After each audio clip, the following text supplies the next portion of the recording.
khawaarijta arxanka daran ee al-shabaab ee ku soo duushay dalkeenna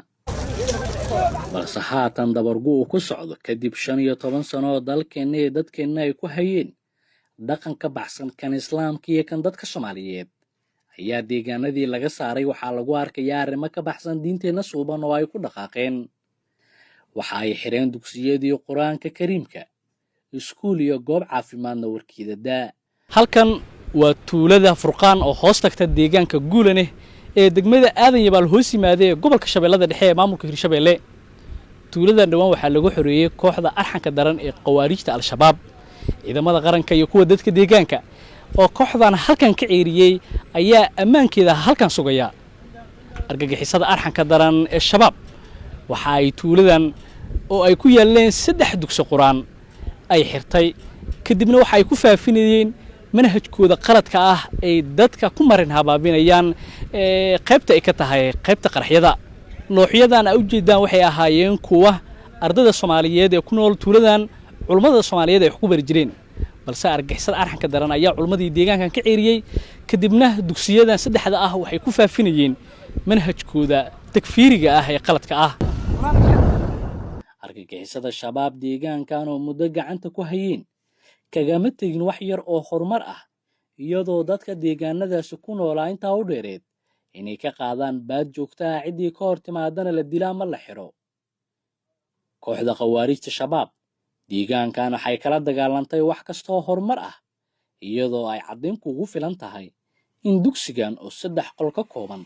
dhisnaana 70 sano dadkana lagu bari jiray qolkeebe inay albaabada iskugu dhufteen taas oo ay wadan lahaayeen in bulshada halkaas ku nool indhaha ka tuuraan si ay fikradahooda qaldan uga dhaadhiciyaan daadban madaada ma se waduugag dugsigan waxaa muddo gaaraysa 70 sano dadka quraanka ku bari jiray macallin Abuukar Calisow oo haatan da'ah waxaana sanadihii dambe intaan la xirin dugsigan quraanka lagu barto dadka wax ku bari jiray qaar kamid ah hawlaadii Sheekh Abuukar Calisow caalimkan oo caan ka ah deegaanada Shabeellada Dhexe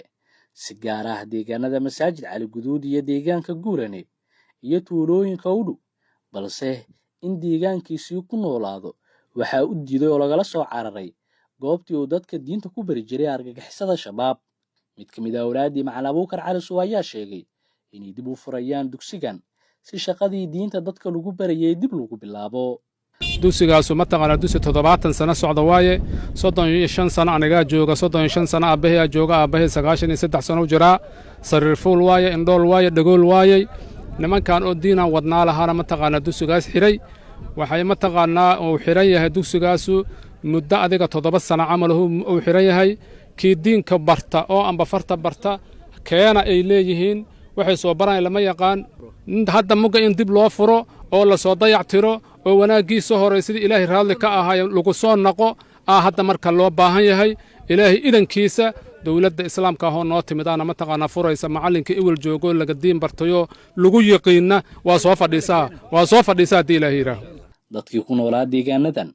waxay haatan u diyaar garoobayaan si deegaankan iyo tuulooyinka u dhow argagixisada dib ugu soo laaban iyagoo hubka u qaatay in walaalaha kale Soomaaliyeed ee cadowga ku dal fadhiyo uga qaadi lahaayeen waxa igu kalifay aniga weligay qoray ma qaadin waxa waaye qorag waa ii aali jiray laakiin guriga u yilay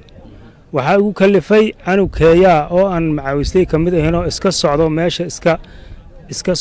socdaala inay macaawistay weerar ku qaadeen ay soo qabteen ay dhaheen macaawistay kamid waayo waa la soo waday Masaajid Cali Guduud la keenay waa lagu biriyay markaas waa kala hadli maagay diya qaata xataa waa iri waa iga diidan waa la dilaahay warsagiliya hadduu ma haastay kadib waa la dilaa hadda qoraga waxaan soo qaatay intaas waa ku daba jira waxa waa ilaa aan ka noolahana inaan ka raadsano sidaasan diyaar u ah mid kamid ah dadka deegaanka Furqaan ayaa sheegay inay qoriga u qaatay kadib markii argagixisada ku soo rogtay cunno qabateen dhow walba ah dugsiyadii caruurtoodana wax ku baran jireen ay ka xireen waxa uu kala dugsigan macallin la yaqaan oo ummadda beesha Warsangeli calaad ay taqaan aska lahay nimankii la dhash nimanoo dhalay shabaab galay oo yukyaan asigi ولا جوج ولا نولا وأنا كنت حمر وفرست وعيو أركان وح هدا صبح يدت كان وتاساو صبح صبا أنا يو هدا طبق كلام ماشي كجرا أو موقتها إني كهران لما خربا دبقيل ربا والله صاف جرا إلهي دوره